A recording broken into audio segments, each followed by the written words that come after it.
Join me as you and I and you take a journey to become better writers together and geek out.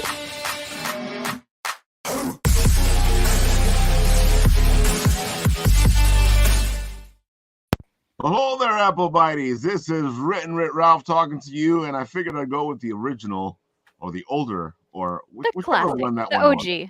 was. If I go to the original one, it's a totally different looking thing. Do I still have it here? It's so like, here we go. Watch this. All right.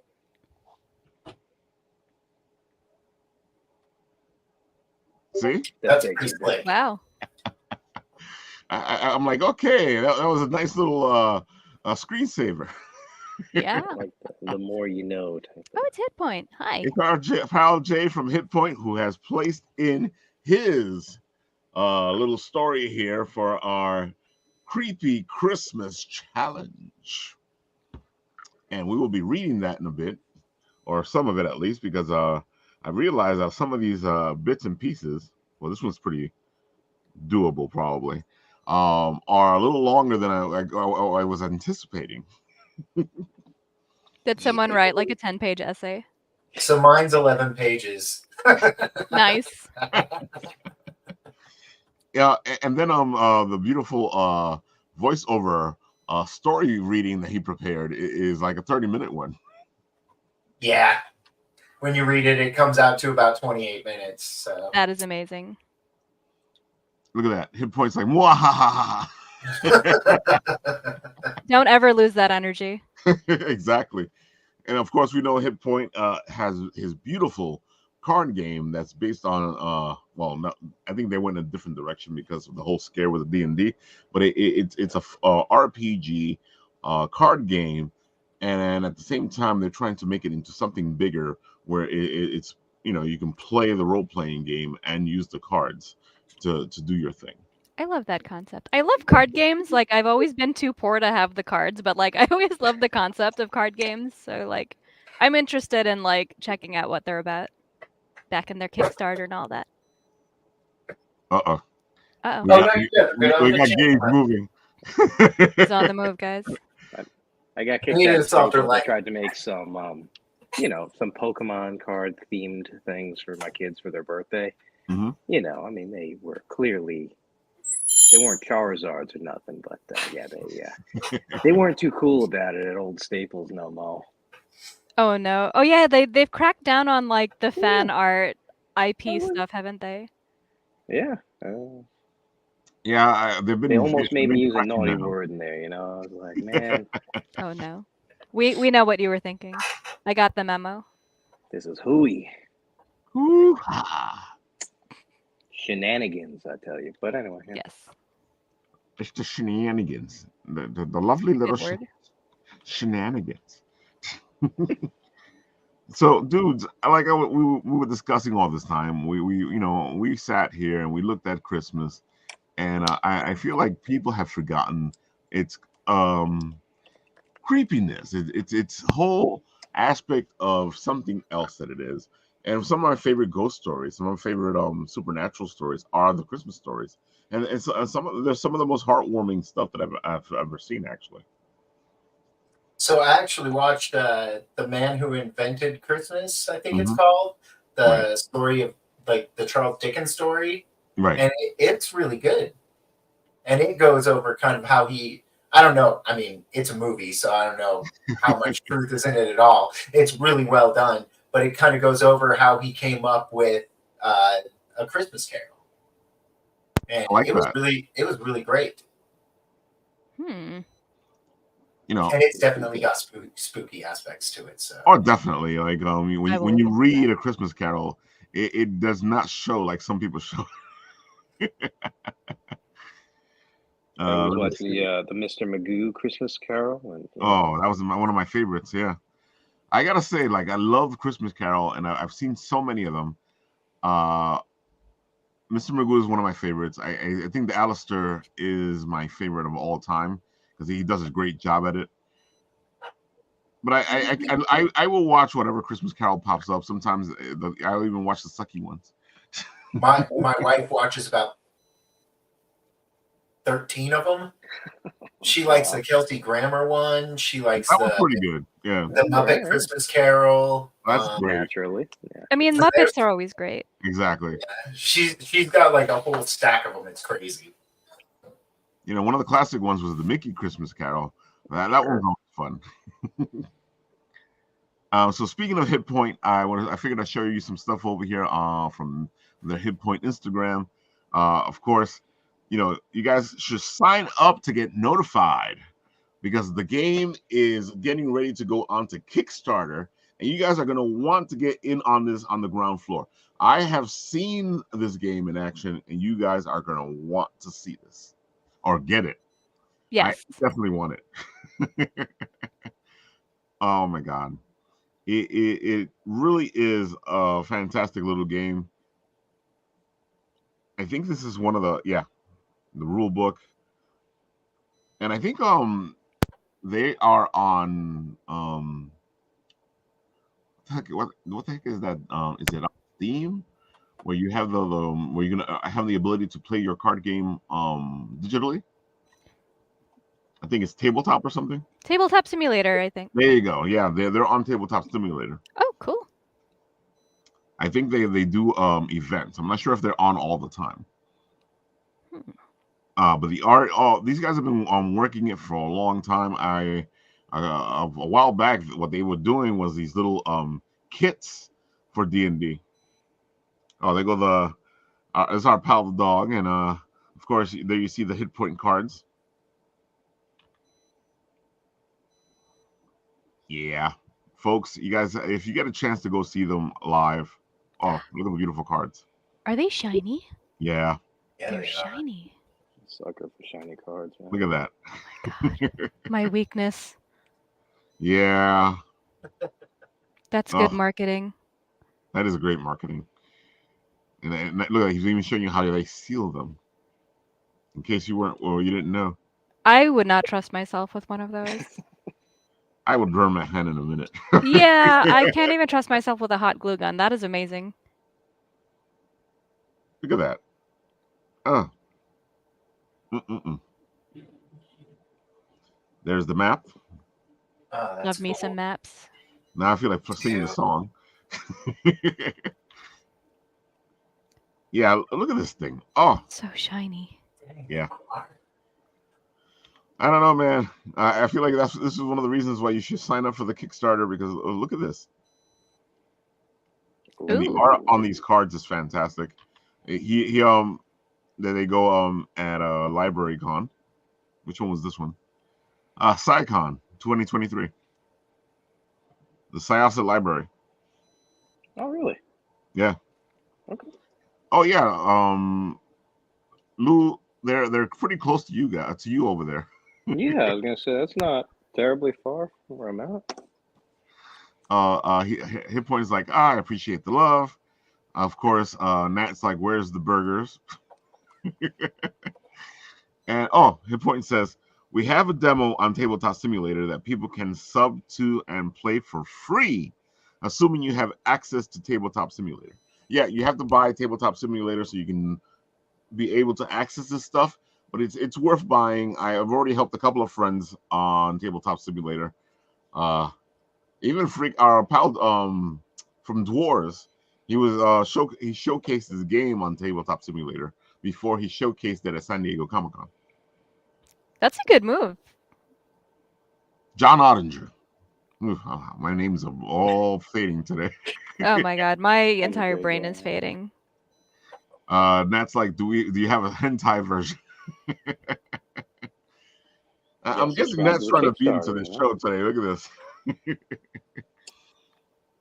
Of course, he's trying to get home, so that's probably what's happening at the moment. Yeah. He's probably stuck somewhere and he's just like, you know what? I'm just going to bug these guys. There goes a beautiful setup from the cards. That's a lot of cards. I want to like zoom in and look at all of them. Me too. I tried to lean in. Yeah, I saw you lean in and I was like... Oh, the art. Oh, nice. Love me some mushroom people. And of course, here's a little sample of what you can see. I really like what they're planning because they're making this into more than just a card game. The card game is supposed to be like an added plus, and it's become its own thing because they didn't think it would be in the beginning, and then as they started to test the card game started to pick up momentum, and people loved it. Cards are great. Look at that. Ooh. You know, this guy is just trying to make sure we buy all this stuff. The shiny is so tempting. Yeah, no, they as far as I'm concerned, they already have my money. Like it's there. I don't have much money, Definitely. but I'm definitely gonna get in on this because it looks very cool. Look at all this stuff. Oof. Let's see. Hey, I see a familiar face. Oh, hey, who's that guy in the middle there? This stranger. Okay, is it here? I don't think I see it here. Cracking packs and building decks. Oh, we can have him talk a minute. Let's see. All right. Where's the mute? MCon on this beautiful day. I am one of the creators of Hit Point, and it is a trading card role-playing game that uses a deck of cards as your health. As the battle goes on, your health goes down, your exhaustion goes up. You can sit around a table, adventure with your friends, or you could just go one-on-one, head-to-head, last man standing. So that's kind of what we've been doing here. We've been walking around seeing all these incredible people, all these incredible booths, and all the cosplayers are great. And I'm here with my friend Ralph. Yeah. Where can they find you online? Oh, right. Yeah. So you can find us on at Hit Point Game on Instagram. We have a Google Sites right now. So there's a link on our Instagram. You can go there. We have a questionnaire about gaming experience. What do you like about gaming experience? And to join our mailing list because we are still in development. But it's very exciting and we cannot wait. What is going on, everybody? My name is Jay. We're here at MCon on this beautiful day. And straight for the mouth, you heard a little bit about the game right there. I was looking for the other video, but that'll work. Because I actually recorded a little video. I might be on the Bit and Apple site. Then if it's there, it's going to take me a while to find it. Where it actually shows them playing the game. So there you have it, folks. Go check it out. Hit Point and go sign up to get notified because that's free. You can actually help projects out when you sign up to get notified. Do they have a launch date yet, or is it still in the works? I think he's going to be launching in January like you. Oh, excellent. I feel like a lot of people are waiting for like the holiday season to end, and then they're like, all yeah. right, mid-January, it's go time. So since we're there and we're talking about Kickstarters, I think you should talk next, Sorcier.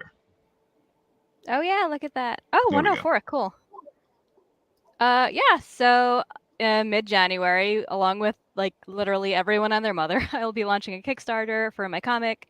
It's called Sacrimony, A Tale of Love, Life, and Death in no particular order. And it's the story of a teenage girl who died, but then she got better. And as with all mysterious resurrection stories, there's a catch. She has no memory of her past, no idea why she has magical powers, or why she has demon wings that she has to hide from society. And now she's trying to navigate life in a big city that wants her dead yet again. It still bugs me out. She died and she got better. Yeah, it happens, right? That's fiction. Dude, Associator does amazing. She does the whole thing herself. My favorite quote from her is she can't even afford to pay her own page rate. You know, maybe this time around I will be able to. We'll see how much it raises, what happens. But yeah, there's a lot of good stuff in store. It's for issue 7, but you can also get issues 1 through 6 because it would make no sense to just have 7. Some people do that. It makes it hard to catch up, though. Like, I've always been the kind of person where it's like, oh, they're up to issue 10. I can't get the other issues. Like, I'm just not getting this. That always pisses me off. I'm like, why didn't you put the other issues? Well, you see, no. Well, you can get it in my online shop. Like, I'm not buying from you from 2 separate places. Then you have to ship 2 separate packages. I have to pay 2 separate shipping rates. Like, come on. Let's make this efficient here, people. I can't say anything. I forgot to put my good check question. tier on my second Kickstarter. She does not remember that she died.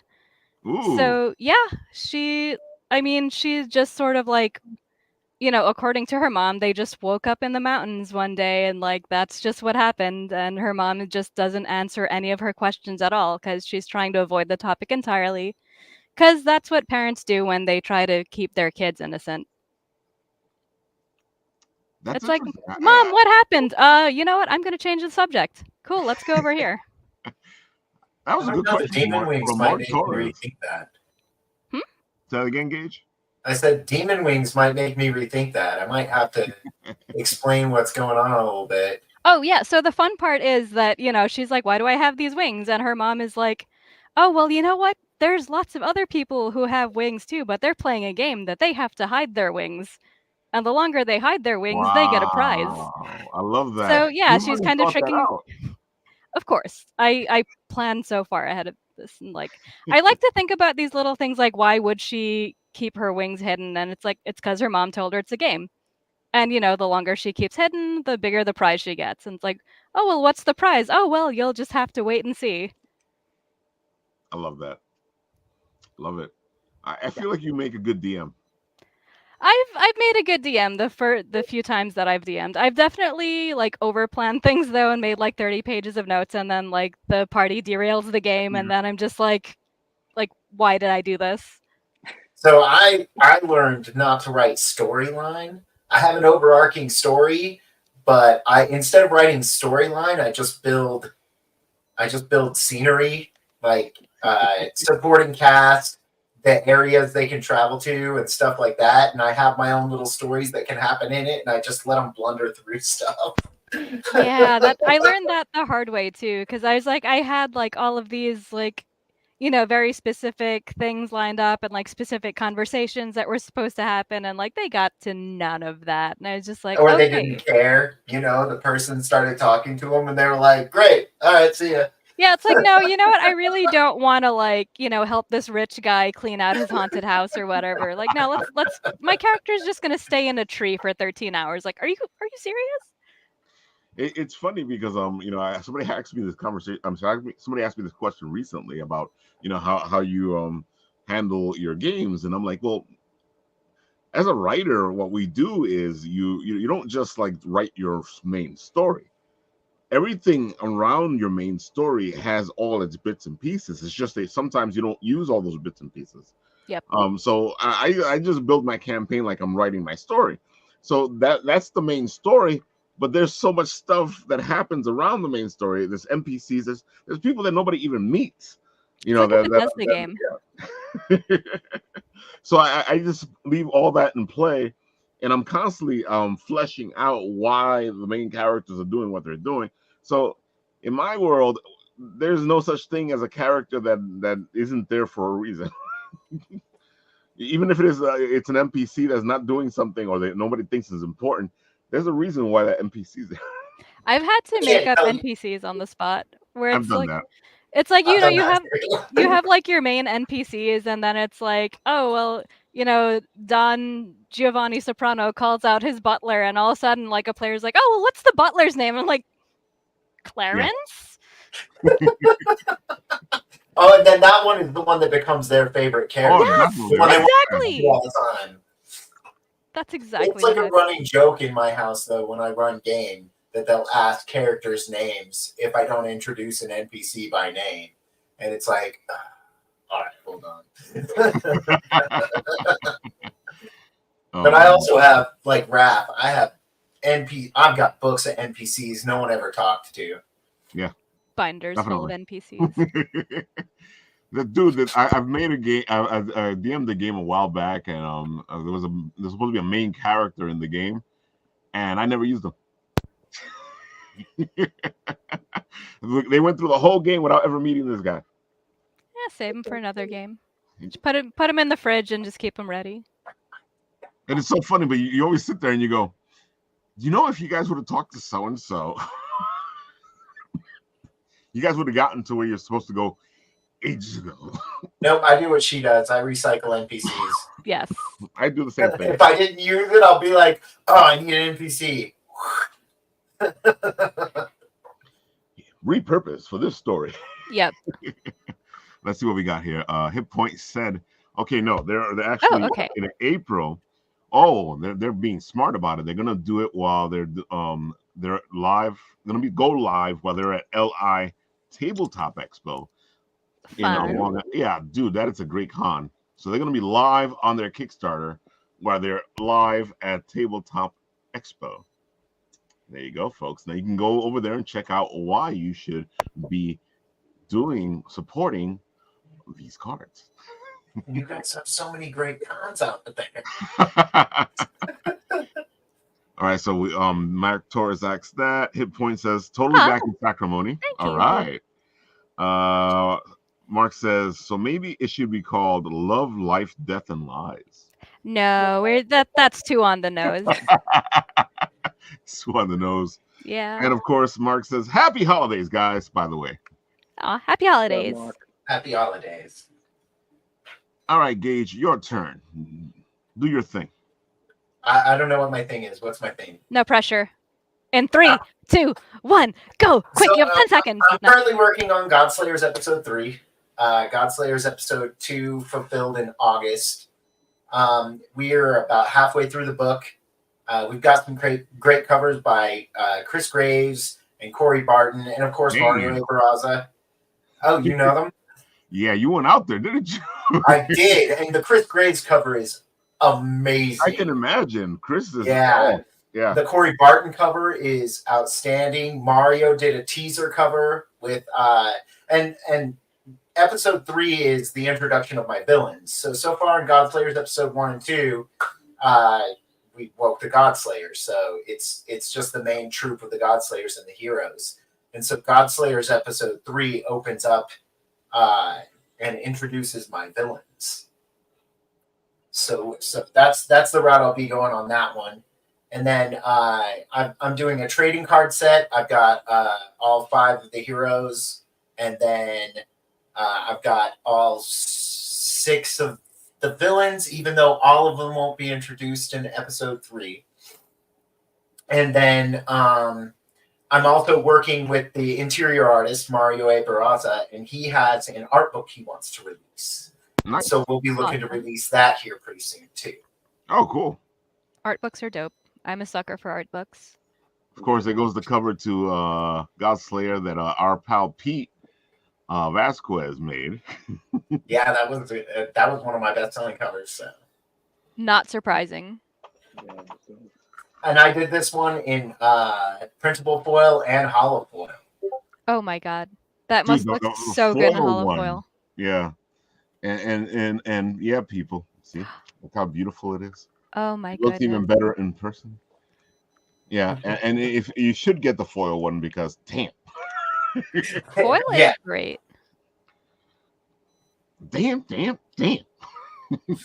And then also next year I'll be doing Silver Age Comic Con in Reno, and I'll be doing it'll be their second annual. I guess it'll be the second one they're doing, and then they'll be doing Kaboom Con in Carson City, and I'll be doing that too, because Carson's like 20 minutes from me. I'm hoping Elko's going to do their con again, and because I really had a lot of fun out there too. Oh yeah, cons are a blast. I've seen the pictures. You've sent me the pictures, so I can do a little bit something for you, and it's always fun to see how much fun you're having. All right, Shadow Man, I think it's your turn. Well, I didn't have too much to write about, but I've been here doing my thing. I don't know. I made a little Santa Claus with a flaming sword. Oh my god, zoom in on that. No, we need to see. Oh wow, glorious. And, he's like, I didn't do much, but look at I was gonna make a sleigh pulled by a bunch of little Tony Choppers, but Aww. Oh my goodness. Look at those, man. A bunch of little guys. Like their cute little hats. Yeah, exactly. I mean, I was just playing around. I didn't do much, guys, but look at this. Yeah. I gotta admit, man, he's just a humble man over there. Dude, that is fantastic. And of course, I just missed you guys, so I figured I'd roll up on camera for a minute. Aww. And just to show some more Shadow's work over here, hold on. Here we go. The man does several some unfinished projects sitting here. I think I got my stuff together. Wow. That's for Sebastian Bonet. I thought it looked familiar. Okay. That face is so good. Oh Yeah. God, I forget what the actual name of their comic is, but that's his character for their comic book. Oh, of course. That's Here's our some girl Flushmallow Shen. stuff. This That is absolutely this is our Bitten Apple artist Flushmallow, because Shadow got some of her stuff. Yeah, A solid she investment.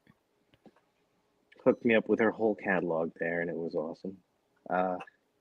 Yeah, I really haven't been posting too much lately, but I'm always here, you know. Look at the flashback to You just gotta India say on the my name a car. couple times, you know, I'll show up.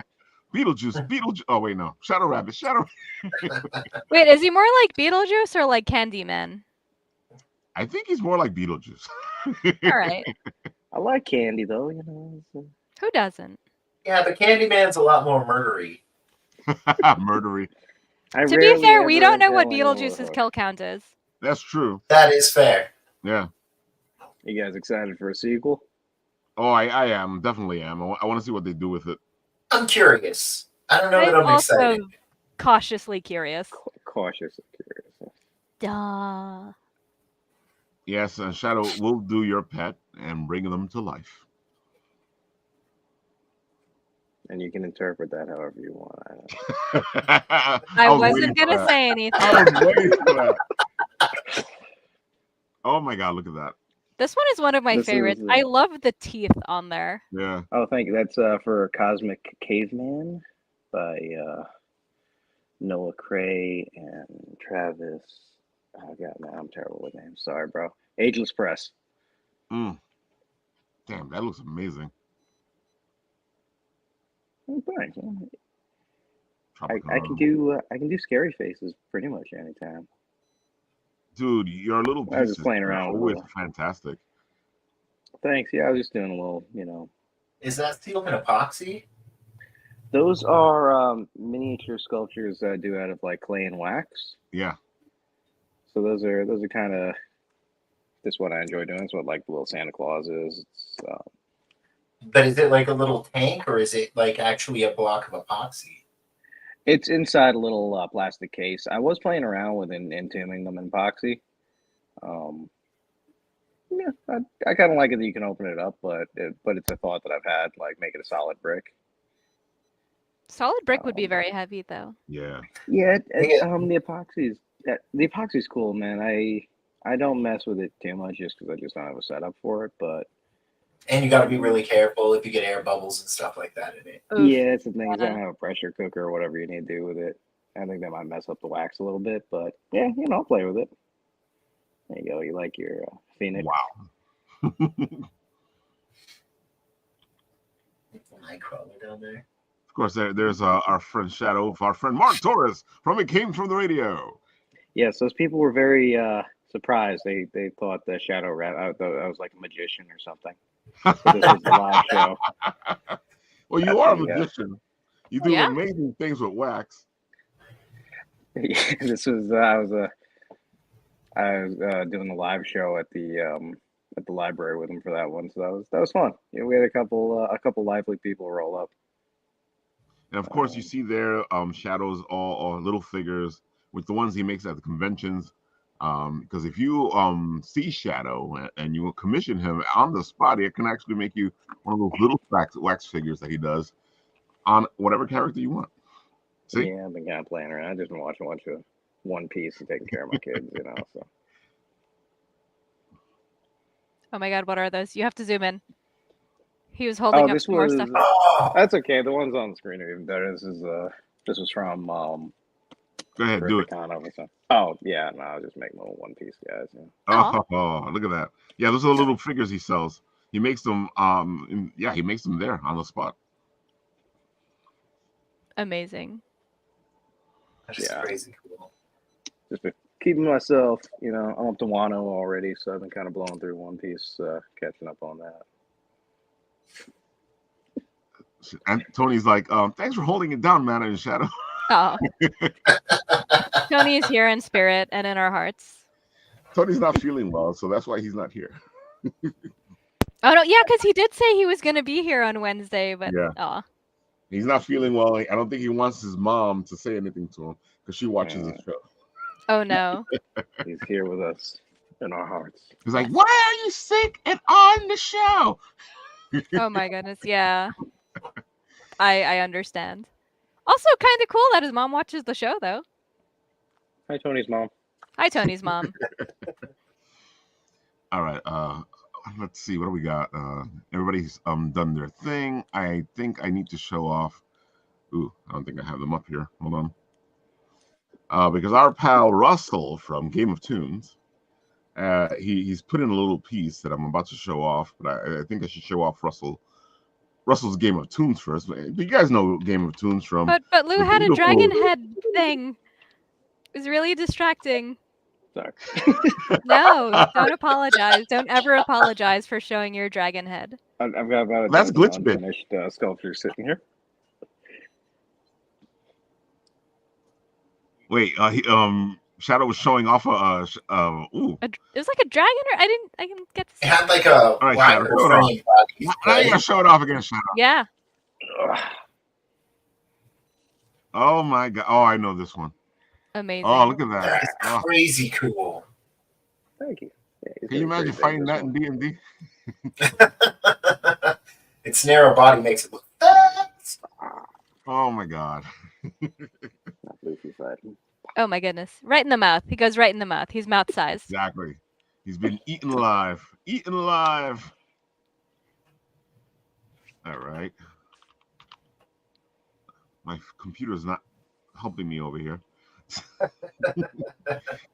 It's like, Ralph, remember on Monday when I threw you off the show? Oh no. Yeah. I was completely thrown off the show Monday. It was a beautiful thing that Nat was able to hold the whole show together Oh my goodness. with the guests. Nat the lifesaver. He's come a long way from the intern. Yep, Nat used to be the intern. Okay, here we go. Game of Tunes. Of course, we know our pal Russell from Game of Tunes, who they just finished their Bloop battles, and they're beautiful magnets.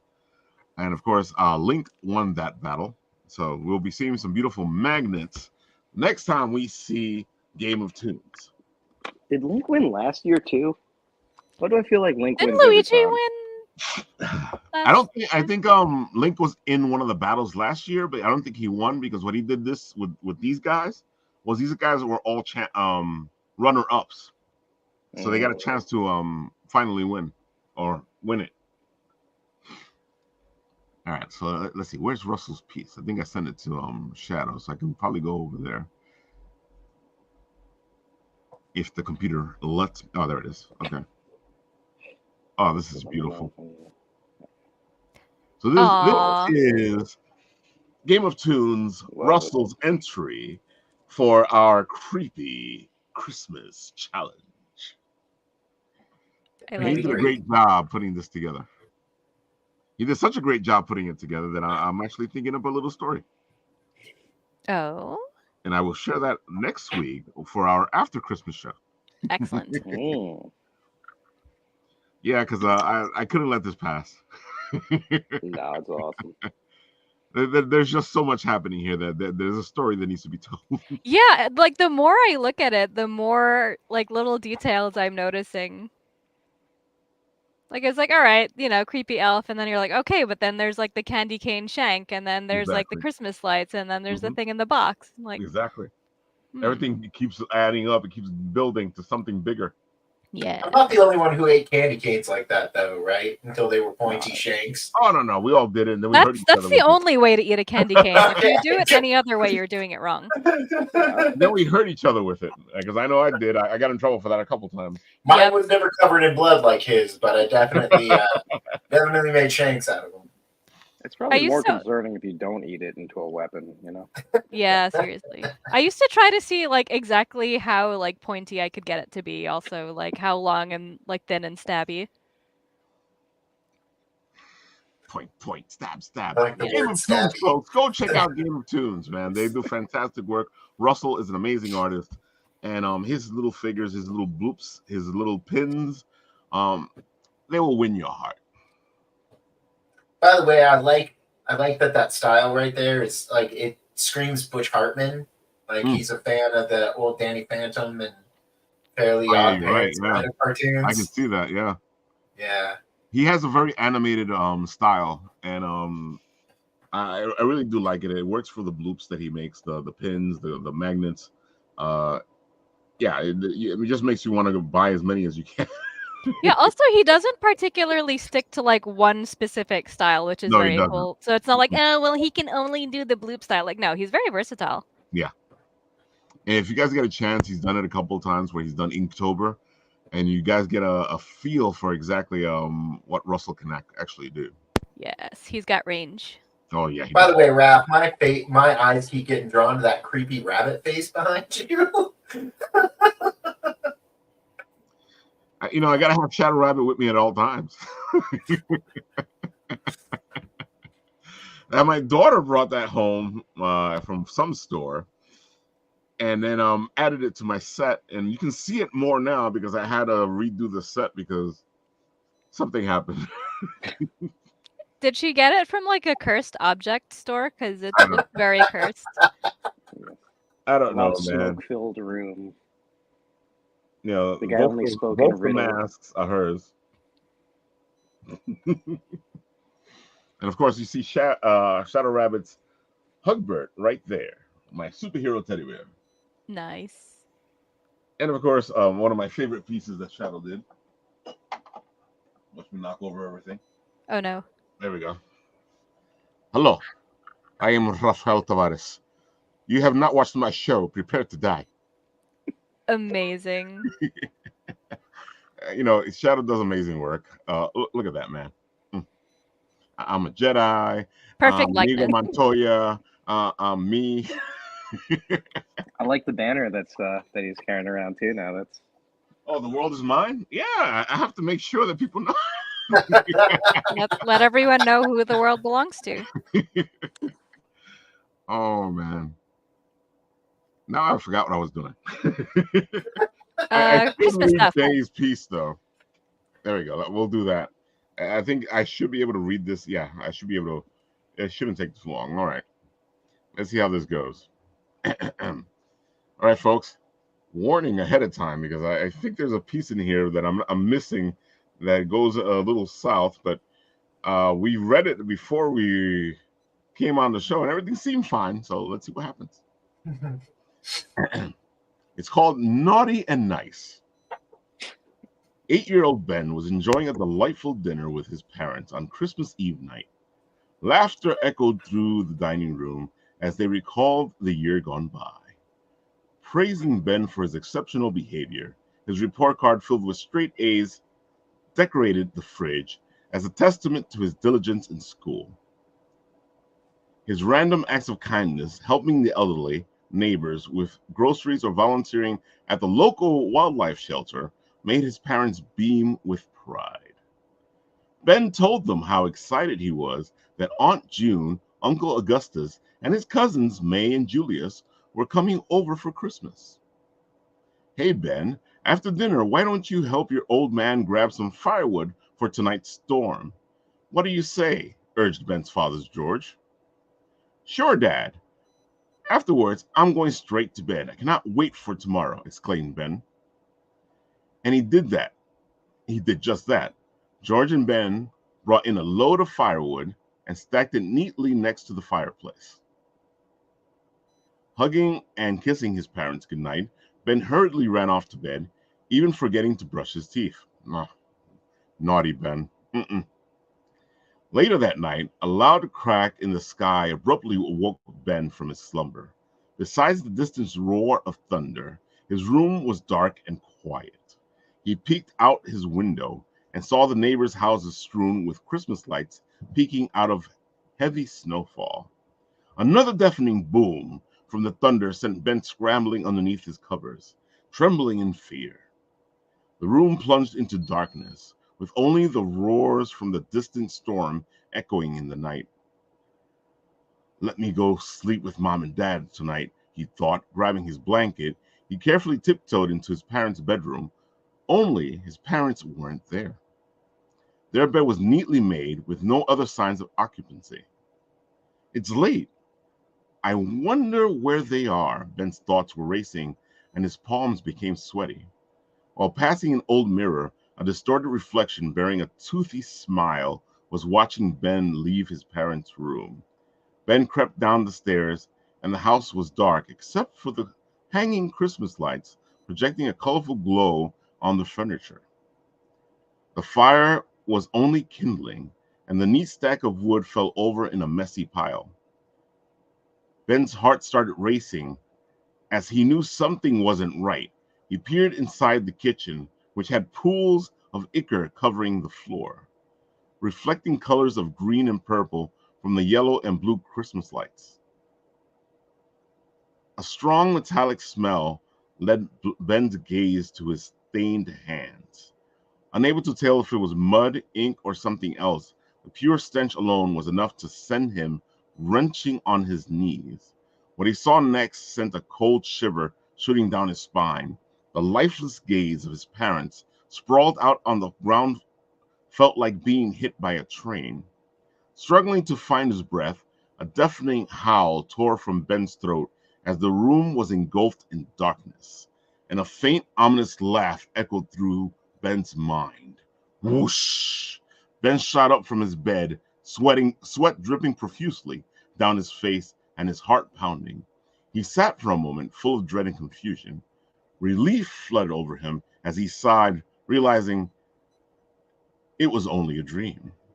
He noticed the sunlight shining in from window, and he could hear his family talking downstairs. It's Christmas, Ben bellowed, and darted down the stairs to welcome everyone. Aunt June, Uncle Augustus, May, and Julius were all sitting by the Christmas tree, ready to open presents.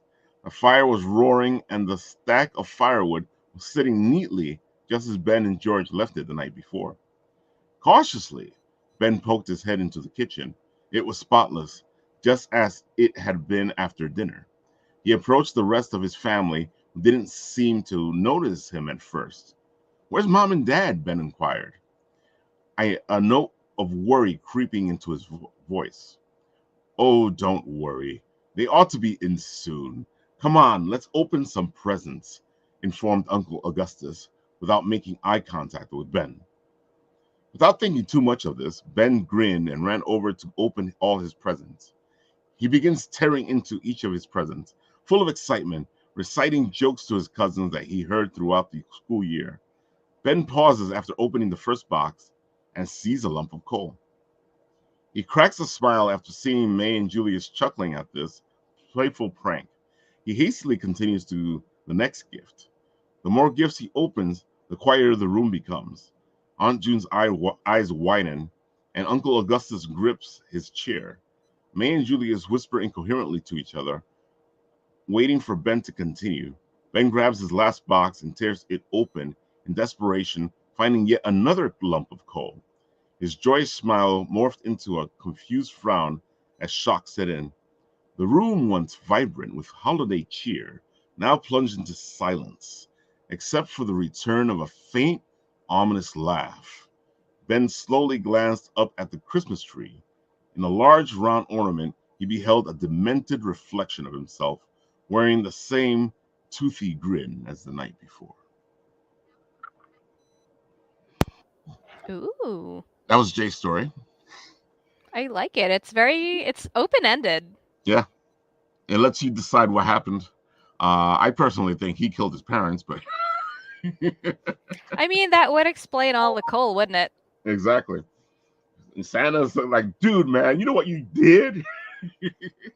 You get Like coal, man. you're lucky that coal is all you're getting. At first, I thought he was gonna have the parents' body parts be in the present. I was, I I was did waiting too. for the old head in a box, Exactly. What's in the box? What's in the box? Oh, Oh, I like it this was, twist better though. oh, I Just like coal. this. Yeah, it leaves it open ended. You're not sure exactly what's going on. It could be something or it could not be something. I like stories like that where it kind of leaves it up to you to decide what happened. I find that like these days they want to rub it into your head. This is what happened. Look at the blood, the gore. Right, like you're not gonna misinterpret this. This is how it happened. I feel like that leaves you nowhere to go. Like, okay, cool. That yeah, like, something like this, you read it over and over again to try to figure out what the hell's going on. Yeah, especially because, hearing in the beginning, like, oh, he's such a good kid. He's got straight A's. He volunteers for this thing. He does that. And it's like, what did you do? Exactly.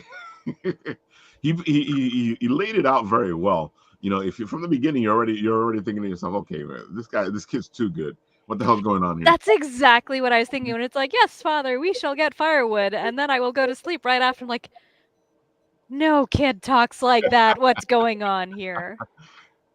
Oh my God, what are you up to? What are you doing? What are you hiding? Exactly. It's Christmas. He's behaving. It's the one time of the year to behave, right? I gotta say, yeah, if you're gonna mess up, don't mess up on Christmas Eve. That's when you do that one good act and hope that Santa says, okay, you did that one good act on Like, all Christmas right, Eve. that makes up for all of the other 364 days that you were an asshole. Exactly. Let me see. Gage sent me you sent it to me on Messenger, right, Gage? Yeah. All right. So we're gonna go to Gage's piece. We're gonna let it play a little bit. Ah, yes, the whole It's audio very- presentation. It's Yeah. so long. I'm so sorry. It's like a podcast episode. That's great. No, dude, it's great because what we're gonna do is we're gonna stick it up on the Facebook and let people hear it themselves. And just to let everyone know, my lovely wife did the audio for me while I was working. So, That's amazing. She's the real MVP. and then I'll send you I think I'll send you the final edited version of the written one too if you want to post that up. All right, cool. I can do So- both. Maybe I'll try to make a video out of it. See if have the story scroll. I don't know. All right, let me see. Okay, I'll share this tab to make it a little easier for me. All right, come on, computer. Don't start acting up. All right. Here we go. I'll play a little bit of it. A little teaser. Exactly. Play anyway. Live dangerously. Found at the officer guarding the tape line of the crime scene he was walking toward. The officer sighed. Sorry, detective. This kid crossed the line of the crime scene and chained himself to the railing of the loading dock over there. We were just going to get a set of bolt cutters and cut him free, then take him downtown, but he insisted on talking to you. The officer looked sheepish, and Detective Sanders looked past him to the young man who had chained himself to the loading dock. The young man, Dylan Murphy, waved a hand at him, looking tired and miserable. You know this kid, detective? Detective Sanders sighed and nodded. Yeah, I got this one. The detective patted the officer on the shoulder and started to duck under the tape line. Dylan was a gawky looking kid in a beanie and a blue and black flannel jacket. He wore old skater jeans and worn Vans. Dylan's face was pinched and his skin pale, cold, and half starved. Dylan watched the officer and Detective Sanders talking and sighed heavily. Sanders was a man in his mid 30s with salt and pepper hair, a clean shaven face, complete with dour expression, and eyes that had seen far too many evils of the world. He wore a gray suit, but his tie had a Christmas tree on it. Sanders moved past the officer, ducking under the police tape and walking toward Dylan with an expression of surrender. Nice tie, Dylan said sullenly. Yeah, Sanders said in reply. My daughter made me promise to wear it. Marianne Bright? Dylan nodded, glancing up at the woman behind him, standing on the concrete stairs that led inside the warehouse beside the loading dock. Marianne was barely over 5 feet tall, a little plump from age, with hair that was pulled back in one of those power buns so tight it could be considered a facelift. She wore a practical black pantsuit with a blue floral blouse that had those strange frills down the front that looked like they were meant to make buttoning her shirt really complicated. She had to be in her late 40s and stared impatiently at Dylan and the detective. All right, Sanders began, taking a deep breath. It's 3 days until Christmas, and I will sure as hell enjoy my holiday a lot more if we put this one away. So, what do you got? A headache. Dylan bemoaned sullenly, turning and produced a key to unlock himself from the railing attached to the concrete stairs. Maybe frostbite? Quit whining, Sanders and the ghost of Marianne said to him simultaneously. Dylan sighed heavily again. I know where her body is. I know what she found that got her killed. Sanders shook his head. Look, Dylan, you're a good kid, but you can't keep showing up at the crime scenes like this with all the answers and not draw attention. People are already questioning your involvement on the last two cases. Well, maybe he should answer his damn phone when you call him, Marianne began, but Dylan raised a hand to hold off her ranting. I tried, Detective. I called you, but you didn't answer. I was at my family's house for Christmas in Rhode Island, Dylan. I am not on call for every. The detective took a sharp breath, trying to calm down. Every lunatic who claims ghosts torment him until he gets their shit taken care of. Dylan's tone was sharper than he meant it to be. He was tired, though. He had barely slept in the 4 days since meeting the ghost. He couldn't even remember the last time he'd had anything to eat or drink but a cup of coffee. He shivered uncontrollably from the cold and was down to his last 18 bucks, meaning he had maybe enough for a hot meal before he was broke again. Dylan, said the ghost, let's get him inside and show him what I found. Dylan couldn't help but notice that her voice was gentler as she spoke, not having the sharp insistence it had had in the days prior. They always seemed to calm down until they realized that finding their killers got them nowhere. Dylan turned to look at the ghost, then nodded half heartedly and turned to the detective. Can we go inside? Detective Sanders stared at him, irritated at his outburst, but then softened slightly. How long has it been since you got to sleep or eat a warm meal? Dylan shrugged, the shrug causing him to shiver uncontrollably for a moment in the cold. They don't care much about that stuff, Detective. They only care about what happened to them. Marianne seemed to fluster for a moment, but as she stared back at Dylan, cold in his blue and black flannel jacket and jeans, shivering and gaunt with lack of food and warmth, it seemed to dawn on her how she had been treating him. Shame crossed her face, and she opened her mouth to speak, but the detective spoke first. All right, well, let's get inside and look around. Then I'll take you to get something to eat, and I can drop you off at a shelter or someplace warm. All signs of irritation had left his face, leaving behind an expression of sympathy and appreciation. Dylan shrugged slightly but nodded. Marianne watched the two of them as they entered the warehouse. Marianne's murder had been brutal, but they discovered her body stashed in a crate, and the drugs and contraband that she had found were right where she had shown them. There was enough evidence to tie her murder to the suspect that Sanders had in holding. Teams crawled all over the scene collecting evidence for 3 hours before the detective could step away from the scene. Sanders walked out of the warehouse, lit a cigarette, and took a deep drag. Dylan was standing a few yards away, babbling at the air. His body leaned heavily and swayed, shifting a bit from foot to foot as he breathed heavily into his hands, trying to warm them up. Sanders sighed, watching the mix of cigarette smoke and warm breath create a massive cloud, and headed down the concrete steps toward Dylan. It doesn't work that way. Why doesn't it work that way? I should be done. Why am I not moving on to whatever comes next? I already told you when you were hassling me to do this. This isn't why you're here. You've run me ragged for days, and I told you that dealing with your killers never works. Sanders stepped over to where Dylan stood, taking another drag from his cigarette as he came closer. They do this every time. Sanders had heard this argument a couple of times now. If he could see the ghost staring daggers at him, Dylan was sure Sanders would have laughed at her. Every time.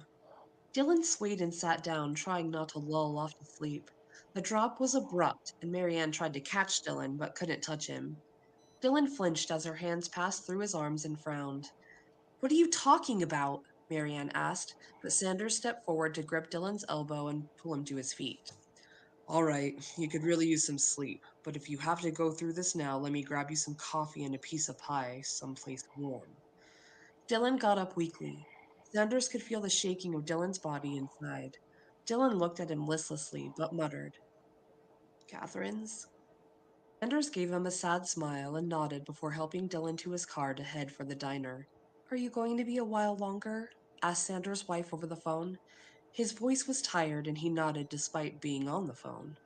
Yeah, I'm thinking about another 2 hours. Is he all right? She asked, and Sanders looked at Dylan in his passenger seat asleep. Some color had returned to his skin when he had started to warm up. He's okay. I'm going to take him for some coffee and pie before I turn him loose. It's gotten cold. He could hear the sympathy in his wife's voice inside. I know. I'm gonna drop him at a shelter and hope he stays there, but the kid says the spooks hanging out around the shelters tend to be more violent and prone to act up there. His wife's voice hesitated on the other end of the line, and he knew what she was thinking. He spoke before she had the chance. Baby, I know, but with the girls, I don't think bringing him home is a good idea. He's already getting attention from the other officers with the way he's behaving, nosing in on cases and turning up evidence we missed. Look, I think he's a good kid, but even if I want to see that he is better taken care of, the hurdles involved would cause all kinds of problems. I know. He smiled warmly. He loved his wife's kindness, but there was no good way they could help him, no matter how much it killed them.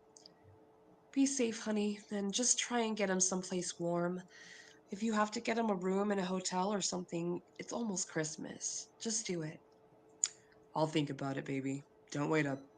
You get No, I was listening to that. Put it back. That was Yeah, a I'm good. digging it too. It's a good place to stop because it's not a midpoint in the story, but it's a good place to stop the story for the moment because something major happens next. I can tell you that much.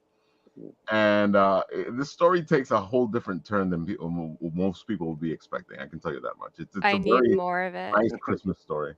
Also, Yeah, I she love it, has a man. really good voice for Oh, she audiobooks. does. Yeah, It's amazing.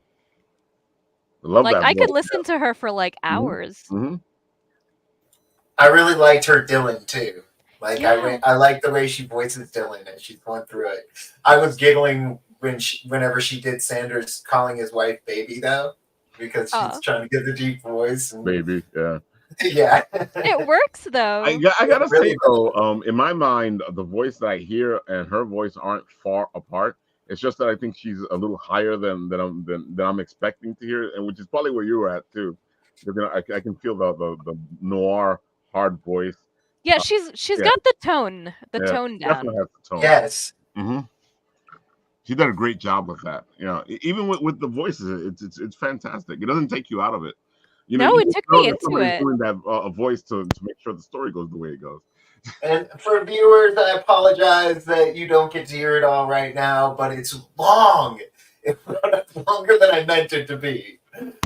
Yeah, I'm that's only here the for this. beginning. We're at 8 minutes. Yeah, we're at 8 minutes, 8:30. So there's another 20 minutes. exactly. Nice.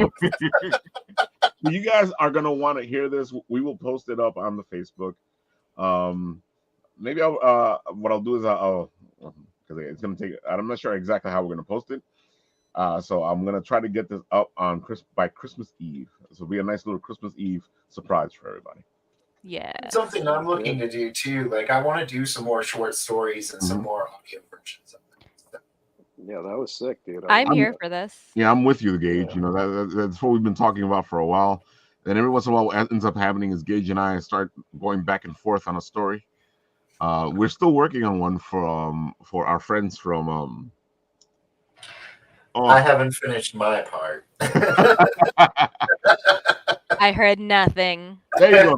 The But story to has be been done. fair, I haven't finished. I think it's my third part, isn't Yeah, it? it's the third part. Yeah. Yeah, we've gone back and forth now like 2 times, and I'm on my third part. So So we did Oh, a do you do draw. like a tag team where you like write one segment and then someone else writes the other segment and then like someone Very comes and writes? similar. Yeah.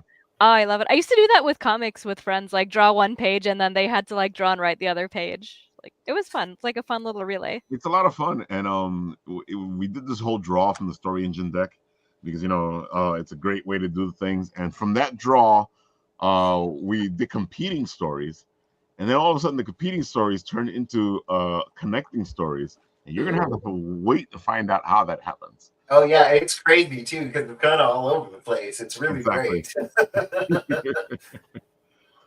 Woo! It's Yeah, we got had a lot of everything fun a with that. couple of growing boys could love. So What it feels like, if you guys want to know what it feels like you're in a Dungeons and Dragons campaign and stuff is happening. So Excellent. for me, it kind of felt like, have you ever seen that movie John Carter? Yeah. It kind of felt like an even crazier version of that. Well, Both of them are apt descriptions because it gets crazy, folks. It gets really crazy.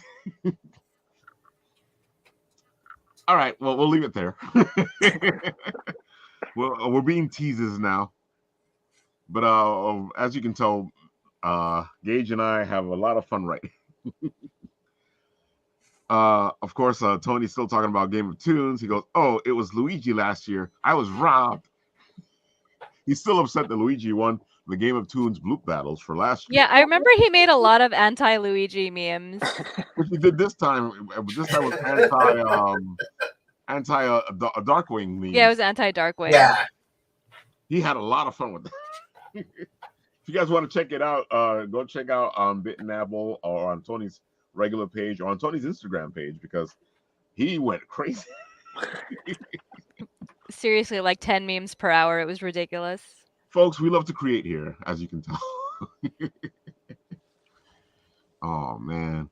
Yeah, but these stories, the Christmas stories really just float out. And Sorcier, you have we're at the hour mark. Okay, Sorcier, so you have another week because Excellent. next week, Wednesday, we're gonna unleash a couple of other stories because I had a feeling once I saw what we got in that it was gonna take us a while to like at least even show a little bit of each story. We got Jay's story in completely from Hit Point. But I think as writers we forget that but I don't think we're really thinking about it is that when somebody's gonna read this stuff, it's gonna take a while for it to be read. That's like me making like 15-page backstories for my D&D characters and like the DM's not even reading it. Well, to be fair, I was writing in Google Docs. You can't tell how many pages it is in Google Docs you can't. on your phone.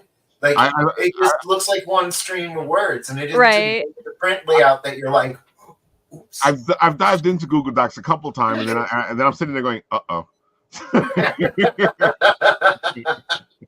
I think I even hit you up and was like, "How long is it allowed to be?" Don't worry about it. Just keep going because we're not really. I told you we're not gonna probably showcase the whole thing because I know for when we did this the last time with Leslie and Cadma's story was too long. I think I read a little bit of hers, and Leslie's story. I don't remember if it was too long or if she was able to read hers. But I remember that we weren't able to read the whole thing.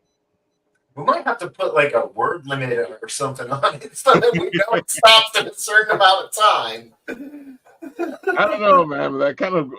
But it stifles your creativity. Yeah.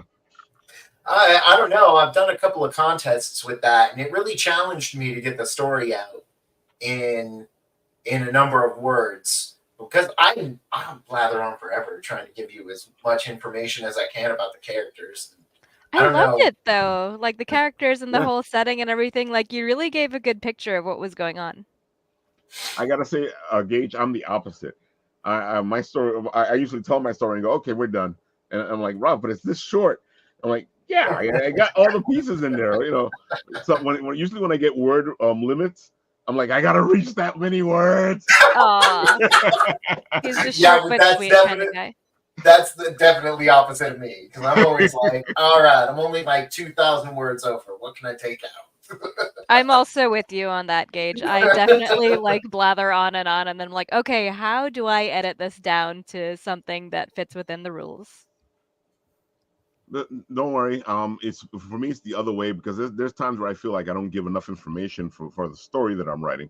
So when I'm forced to put more words in, then I'm like, okay, let's work this. What else can I tell you guys? Yeah, it's hard because then it's like, how do you put in extra stuff that's not just fluff? Like that in itself is a whole other challenge. Yeah, because then you have to.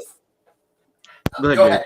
No, I was gonna say sometimes what you have to do is figure out how you tell the story without putting fluff in it, but giving them information that works for the story you're telling them, and that usually makes it a better story because now you have to focus on how you can tell the story without putting filler in. And you know how most people feel about filler. Oh man, so I got to tell you, like a lot of times I think some of my fluff lines are more important than some of the main like description and stuff like that, because a lot of times that fluff is what really builds the characters because that's usually their ridiculous interactions with each other, Yeah.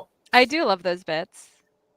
And it's funny because the best way to see this, and I say this all the time, is when you play D&D, you'll see what we're talking about. You can actually see it. because the characters, the players, will do these interactions that you feel don't mean like anything, but at the same time, when you sit there and you remember the game later on, those bits and pieces are what made the game. Those bits and pieces are what filled in the story. And I feel like I tell people all the time, you want to write, take D&D, jump into it. It kind of is the process of writing. When you're the player, you're creating your own character story, so that you're creating characters. When you become a beginner DM, you are this DM creating this world, but you're playing in somebody else's soapbox, so it makes it a little easier because you're not making up all the rules. Then finally, when you are the DM that homebrews their world, you're taking all the stuff that you've learned and you're creating your own stuff. And you still have the structure, which is how writing is, because we have the structure of writing. So you need to follow these rules, but at the same time, you don't need to follow those rules. And They're that's more like hard to guidelines. explain. Yeah, exactly. It's hard to explain to a writer who's coming up. It's like, oh, you need to follow the rules, but you don't need to follow the You need to learn the rules so you can break them. It's a lot like Exactly. art. It's the Mhm. same way. Like you learn all the basics, you learn, the essentials or whatever, and then you're like, all right, how do I make this my own?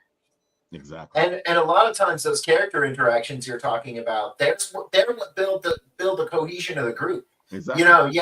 It seems like they're just screwing around or having fluff time, but that's what brings the characters together in a story like that, in a D&D game or whatever. And if you don't have that time, like I've played in games where they were like, okay, you join up, there's 3 of you together now, and then you guys travel for a month. And I'm like, wait, you're going to start the story. I've known these guys for a month.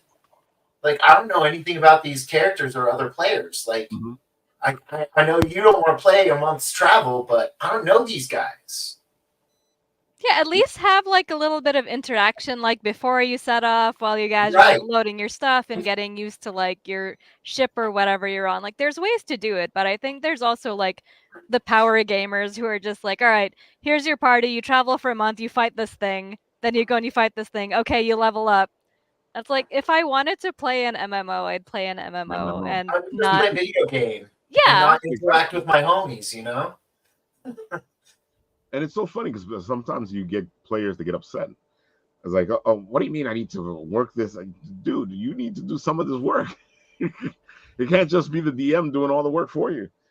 And oh, this is boring. I'm like, don't play the game.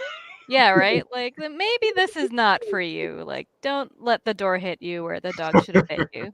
And don't get me wrong, there's a time and a place for like hack and slash Oh, games. definitely, yeah. But let me know that when I come into the game, like let me know we're gonna be going dungeon crawling, hack and slash, and like because I built a character ready to role play. And that's another thing. Like sometimes when you'll get your group together as a DM, so the other side of this, and they don't tell you what they want. So you hear and you craft and create this whole world so they can play in, and then you realize they just want to hack and slash. That's a whole different game. If you would have told me that from the get-go, I could have built you a hack and slash game. I have to hold back because otherwise I'm like game master. Sending you tons of rap notes, sending you tons of stuff, and I'm just like, here you go. Here's more about my character. And I gotta say, just a little backstory for you guys out there. We are, and you probably have heard us talk about this. Right now, I'm trying to craft this game that we're going to be playing soon. I have to send you my 15-page backstory. There you go. I had to refrain from doing a 15-page backstory. I love that personally. I've seen other DMs that get really upset with it, and I've played with DMs that get really upset with it. And I'm like, you need this stuff, don't you? But I find that some DMs don't want you to add to their story. Right. The best DMs are sort of like, give me as much information as you possibly can, and I will build some of your story into my own world, and like, have like little custom quests, and just play off of it. And it's so funny because this is like this is an experiment for me because I wrote this story. And then one year I was like, hey, you know what? Let's put some players in here and see what they do with the story I wrote. Will it be the same story by the end of their game? Or will it be a completely different story? Oh, my sweet summer child. And I can tell you this much. I've done this 4 times now. And all 4 times it's barely touched my story. And I'm sure all 4 times it's been completely different from the other Oh time. yeah, each time, it's 4 different stories. It's not even the same story four times. It's 4 different stories. If I were to write the stories for you and let you read them, you were like, dude, what are you talking about? This ain't the same story. That's the beauty of it, though. The players shape the whole thing. Yeah. And that's what I love to see. And as a writer, I wanted to, because you know what it is, you have these stories in your head. You know, we all know this because we are all creators. And then, you know, sometimes you sit and go, what would happen? Because, you know, in our minds, you know, and I don't know about you guys, but they talk all the time. They don't shut up. That's They why I can't want to play. tell me what they're doing and how the story goes. And so I was like, how about if you had real people do it? Well, and I tried to do that with the game I'm running with my wife. I tried to write the story and then just have her play along with it. It didn't last 2 games. Mhm. We've played 7 or 8 games now, and by the second game, I was like, all right, Yep. let's see what you're going to do. Literally just throw the notes up in the air. I got my world designed. I built a cast of characters around you. Yeah. What are you going to do? I'm always amazed to see what the players do. It's beautiful to see what the players do. There's times, and especially with this story, that I'm like, oh my God, I didn't even think of that. and it makes the story so much better. It does. And not only that, but it ingrains the players. Like Mata, Yes.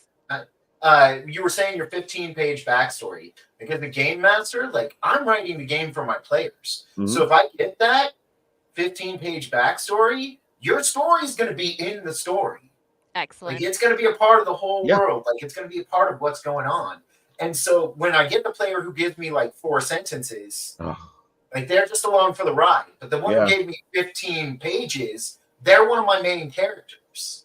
And so I've had both kinds of players. Like, I love my nephew dearly, but he's the kind of guy that sits back like this the whole game and kind of laughs or jokes around. But when a fight breaks out, he's right there. Yeah. You know? And then I've got other players who are like in it the whole time. Like, they're driving the storyline. It's so funny because you know what ends up happening, like, sometimes you'll get these players where, you know, they give you this little tiny thing, and then you start filling in the gaps, because it's what you do. You're the DM, you fill in the gaps. You said you had 2 brothers and a sister, so your brother Jake shows up. I'm like, my brother Jake? You didn't give me a name. Yep. It's like, well, now he's got a name now. And then, you know, you didn't give me you didn't give me what the relationship was either. So now that I make your brother hate you and he's after you to kill you, oh no, it's not my fault. Hey, you could have just told me what was going on. Like, oh, your brother, yeah, he went to wizard school and now he's come to kick your ass. You're like, wait, what? That fireball that just flew by your head, that's him. That was Jake. And I think 18 years of sibling rivalry. Exactly. I think what I'm enjoying the most from this specific game, you guys have actually gone a whole different direction than any other groups I've done before, because you guys have gone deep into your backstories. I don't mean it lightly into your backstories. You guys have gone deep into your backstories, and it's affected the story before the game started. That hasn't happened yet. This is the first time that's happened. And the story's been affected by you guys before the story has even started. You That's grabbed a bunch of amazing. writers, man. Mm-hmm. Like, you grabbed a bunch of writers. And I'm really looking forward to this game. There's so many surprises. Like, it's funny because usually everybody knows what's going on because, you know, you guys talk to each other, or, you know, the building process happens in front of everybody. So you guys have an idea of who's playing what character. I've been keeping it in the dark because you guys have done things that need to be found out in the game. Ooh. Yeah. Yeah. I was about to give something away, but yeah. Uh-huh. There's stuff happening. There's so much stuff happening, actually, that when it happens in the game, I'm gonna be sitting there going, how are you guys gonna react to this? And it's funny because it's not even just one of you guys, it's multiple of you guys. It's the nebulous you guys. Yeah. Mm-hmm. This should be really interesting. as a storyteller, I am stoked. I was just excited. You were so open with the character creation, like, so that just made it really easy to come up with something I wanted to do and go for it. So Because I want to, I'm not as heavy into the rules as I am on the storytelling aspect, but at the same time, I you can't let certain things get away. But you're the DM, so it's a juggling act. You got to figure out how the game, and each game is different. Each player is different. All I know is usually sometimes you got to either give a warning about how the game is going to go, so that and I always tell people, well, my DMing style is a little different. If you're more into the laws and rules and stuff, I might not be your kind of the. and I've played a lot, so I don't know if I played mostly White Wolf games, like Vampire the Masquerade, Werewolf the Apocalypse, Love them, Changeling the yeah. Dreaming, and stuff like that. And there's not a lot, like, that's not a loop game. And most of the players I've brought into my games started with D&D, and so like it's a different world for them coming That's a into whole a different game world. where there's a lot more role playing, and then no looting really. Like I never really have I've never had players loot. They're not out there picking corpses for stuff. Like it's People crazy. don't do that. Yeah, exactly. I mean, I'm sure some players do that, and they're playing a some very players are all specific about type the of loot. character.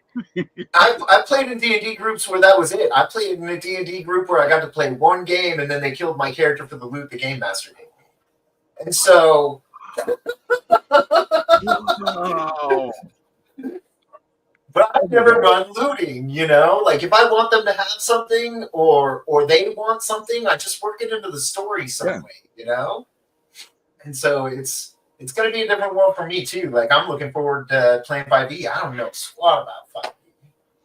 It's so funny. I think my time as a player in World of Darkness and Vampire the Masquerade affected my time in D&D, because I think I brought a lot of that vampire stuff, because vampires is heavy in the role play.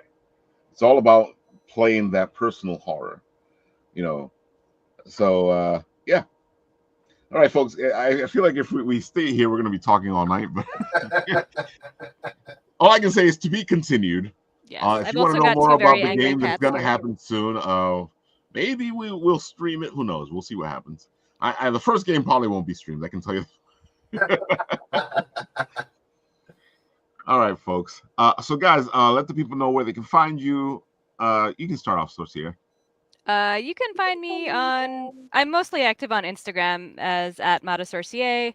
Also, you can find Sacrimony at sacrimony.com/Kickstarter. And yeah, you can follow that and be notified when it goes live, because I usually have like early bird deals for people who back within the first 2 days, just to kind of, like keep the excitement going, have like a strong launch, and also that like, signifies to Kickstarter that like, hey, people like this, they backed it in the first 2 days. Like, let's boost this a little.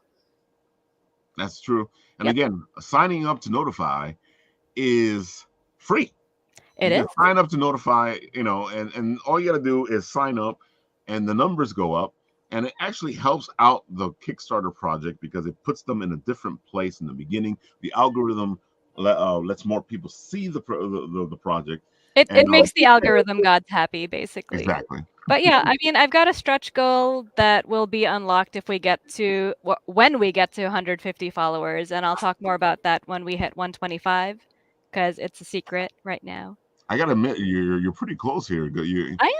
You're moving pretty quickly. Yeah, fingers crossed. I mean, like I said, the highest I ever got was like 127, so like 150 would be amazing. I would probably like faint if we got to that point. That's not the stretch goal, but I will faint. I will stick this into the messages over here, so you guys can go check it out. Oh, also, just because I like this is going to be one of the covers. I'm still painting it. Oh, that is beautiful. So Dude, crazy. hold on. Let me. It has to be. Oh, look at that close up, dude. The eye and the lipstick, and this just stands out so much. Thank I you. Are just you like gonna make it into a foil metal cover? Yeah, I'm gonna do a hollow foil version of this, definitely, and also metal covers. And I think the holofoil is going to look very cool. Yeah, because right now it looks hollow foil, and it's not hollow foil yet. Yep. But it was definitely built for holofoil. Ugh. So like I said, sign up to notify. I put the link in the comments over there. Go check it out. Of course, as you can tell, a lot of our stories, especially Sacrimony, has a lot of touch of our fantasy and D&D. Oh yeah, there's a lot of fantasy and D&D influences in there. And it's also a whole new like home-built world, so there's like lots of like races and gods and mythology and stuff to explore. And you're working on a book that explains all that, aren't you? Oh, it's already out. Like there I you have go. it right here. This is the field guide to the world of Sacrimony. And basically it kind of reads like the D&D player's handbook but without the rules. Like there's all of the races, there's like the physical traits and what they do. Nice. And there's also, let's see here. There's like, find a good page.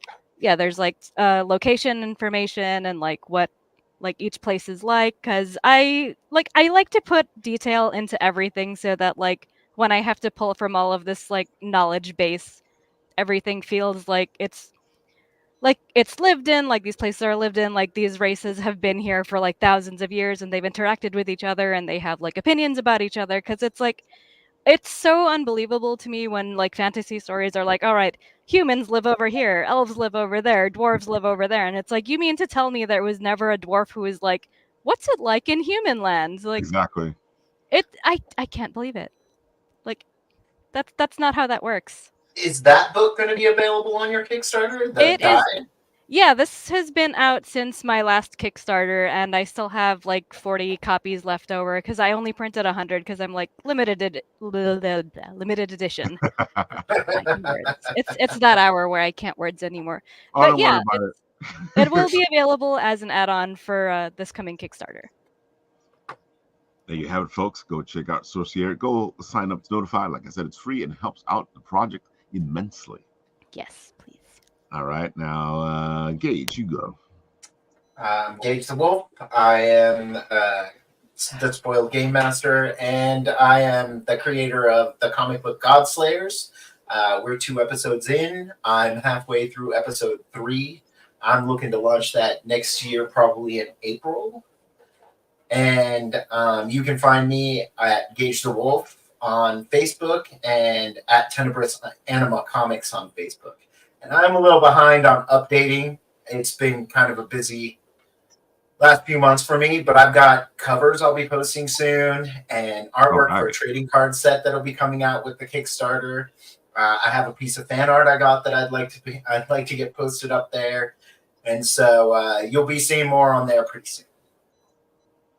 That's good. That's good. That's what we like to hear and see. Go check out Gage the Wolf on Instagram. Also, like He's on getting Facebook, fan art too. is always cool. Oh, definitely. I haven't gotten any yet, but just the concept would be very. I got mine from. I went to a con. I went to Elko PopCon. In fact, I went to Elko PopCon. Oh, look at that! And I met a young lady there who was an artist, and she was working on some writing and was asking for advice. And for a little while, we exchanged some writing, and I gave her some pointers and did some editing for her. And she sent me an image of the Godslayers. So nice. Aww. It was really cool. That's so sweet. All right, Mr. Lewis, go do your thing. Showcase yourself while I show you off here on the side. Go for it. Hey guys, I'm Lewis, Shadow Rabbit Clay Guy on Instagram. And yeah, I make cool little things out of clay, custom sculptures of whatever you like. Come to me with any idea, big or small, abstract or concrete, and I'll work with you, try to make something cool. Yes, he will. He is amazing, and he does great work. My Hugbert back here speaks. Wait, does it like really speak? Is it talking to you? I wish it speaks. Well, it talks to me all the time, but you guys can't hear that. All right, fair. Your piece too. Yeah, the Hugbert is fantastic. Let's see. I think I can actually show them off without knocking everything over. I believe in you. But Only yeah, because it just changed everything back there. All right, let's there we see. Oh, he's got Is that a nunchucks. utility belt? He's got Nice. nunchucks. there's our buddy Hugbert. Amazing. My superhero teddy bear. You know, if you look at it, it looks like it came straight out of a kid's imagination, which is what I love about it. Mr. Shadow. Good stuff. Good stuff. Very cool. My favorite thing is the cape. I was like amazed. What I like to do is see Shadow actually like get creative, because he gets really creative. I imagine if he did videos where he was actually like working on that stuff. Oh, he that does. I would just be sitting there like. And you do, yeah. Every time you put up a Probably video, doing I'm there like, whoa. Like, I saw how he did that, but I still don't know how he did that. I do that with artists all the time. Like I'll find one of those like Pete. Oh yeah. I watch Yeah, Pete's Matt draw does those stream too. all the Yeah. time, and I'll just. Yeah, Matt. When I watch your video and you're doing all that stuff, and I'm like, she makes it look so easy. But if I try to do that, I look like a mess. It's practice and practice and more You've practice. seen my artwork, so. Nobody wants to see my artwork. Same. I do some mean stick figures though. I'm glad My you entire- said that and not, I can't even draw a stick figure. Oh no. My stick Okay, figures good, kick butt. good. My entire episode 1 comic book was storyboarded with stick figures for Yeah, my exactly. artists. That's how you do So- it. That's Yeah. how I storyboard my own stuff. It's just Exactly. like, here's like the vague shape of a head, and there's like a body, and there's like an arm like doing something. Like so, like here's one of the pages we're working on for Godslayers episode 3, and that's my art. See, the kick ass. That's badass. That's actually more elaborate than my thumbnails. Yeah, the storyboard right there. Great. Oh, that's amazing, bro. Oh, you put your own sound effects too. Look at that. Exactly. Yeah, that's my lettering stuff. I put it on there while I'm doing it so that I can keep track of what's going on in the story. So, I mean, when I finish the storyboard, all the lettering's there, and then it's also written in a separate Google Doc for the letterer so that they can kind of see what I was doing and thinking for it. And yeah. Yeah, it's good to do the lettering as you're thumbnailing, because also then you know how much space the letters take up. So like, it's not where it's like, oh, the art is taking up the whole bubble and there's no room to letter, which is a I mistake just that have I to used be to a make. little. I just have to be a little careful about it because when you're stick figuring or silhouetting, sometimes those letters can confuse what's going on. Exactly. The rest of the art. I tell writers all the time, especially comic book writers, you need to know what's going on, because as writers, what we tend to be wordy, and you can't be wordy in a comic book. Yeah. Yeah, if you want to learn to write comics, like take up lettering, or at least like Yeah. half-assedly letter your own stuff, and like just to get an idea as to how much like room the letters take up, because it's always deceptive. It is. Here you have it, folks. This is Hit Point. This is their campaign. They're getting ready to launch in April. Go follow and support and showcase, because, dude, you guys have to check this out. If you guys are going to be at Long Island Tabletop in April, go check them out, folks. You want to play this game per person, because it just plays so well. It's easy to learn, hard to master. Yeah. But if you ever wanted a more visceral way to do your D&D fighting, I feel like this is it. I feel like this is dangerous though, because the dice are dangerous enough as it is. Now, in order for you to win, you have to have the right cards. Well, I love card games. Like I played Marvel Overpower. I was a big Magic fan for a long time. I have the Teen Titans card game, and I had to stop. Like I ran out of people to play with, and so I just have stacks of cards sitting around. Aw. And I want to be like, shut up and take my money, but I know I'm not going to have anyone to play. The good thing is, I don't know if he's going to continue it, but right now he is on, what is it, a virtual tabletop? Tabletop simulator. There you go. Tabletop simulator. Right. Exactly. My Don't worry brain's about it. shutting I'm down. losing my words too. That's how I know. It's after midnight, and my brain Yeah. is turning into a pumpkin.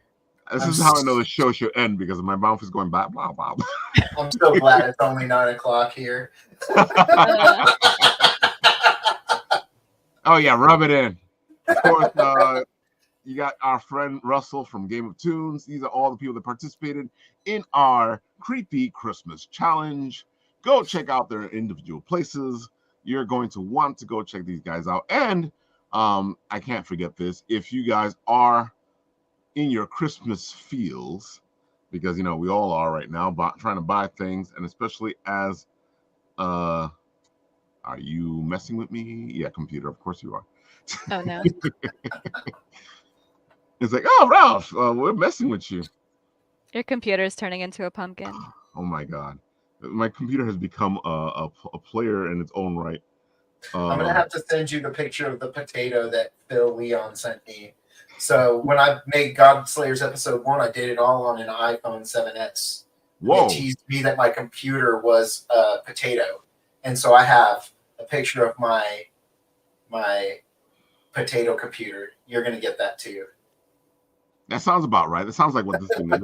I don't know if you guys are hearing that noise, but that's a dangerous noise. Oh no. What I was gonna say is it's getting dicey.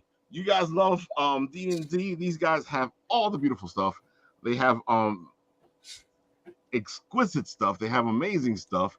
They have beautiful dice, trays, and right now their trays are beginning to get ready to go on a Kickstarter on their own. It should be coming soon. You guys are going to want to check this out. Of course, here's a little bit here. You know, these are the trays that are making, and what they're doing is they're making them so you can personalize the trays, so you can change the tray itself, the figure, the art. There you go. And it can, you know, you can change it to whatever you want, especially if you want to have your own logo on it, like Bit and Apple TV. Then you can do that. And of course, it's in a way so that you don't have to it won't be just that tray forever. They want to so you can change. I feel like having a dragon on it today. I feel like having the logo on it today. This is what they're trying to do, and their trays are built very well. And I'm looking forward to this Kickstarter, which, as you guys can tell, because I'm talking about it right now. But wait, so the designs on the trays are interchangeable, you're saying? That's what I'm trying to say. Yeah. That's amazing. Yeah. They did it, and I'm like flabbergasted by it, and I want to shout it out so you guys can, because who doesn't want a tray that you can change the design on it all the time to how you're feeling. Knowing me, I'm gonna get like 10 different designs, and then there'll just be the one design that I keep using over and over and over that's again. how it's gonna be. You'll have the lucky one. Exactly. One design. And of course, if you see them at the conventions, what they do is they find all the dice that are out there, or as many as they can, and you can find any kind of dice that you're looking for through them. Gem dices, design dices. Oh, they have everything. And of course, if you see them, let's see, is our friend here? There he is. You can see Jedi. That is all the more reason to go. And you can pet Jedi. Well, you have to ask permission because Jedi is a support pet. Oh. You know, so there you go. Go check out It's Getting Dicey. And it's Christmas time. That's why I'm putting them out there because, dude, when I see them at the conventions, oh my God, their stuff. I think next Wednesday, I'll show you guys the beautiful Mimic box I got from them. Yes. Yeah, I like that. All right, folks. We should have stopped talking ages ago, but as you can tell, we've had a lot of fun with this show. And I feel like sometimes we just need to geek out. My cats are giving me death stares. Exactly. No, I saw them acting up behind you. So. Yep. There's a pair of ears right there. All right, folks. We'll do what we always do here on the show. This has been the Written Writ. You've geeked out with Mata, Gage, and the Shadow Man himself. And of course, like I said, when I press the button,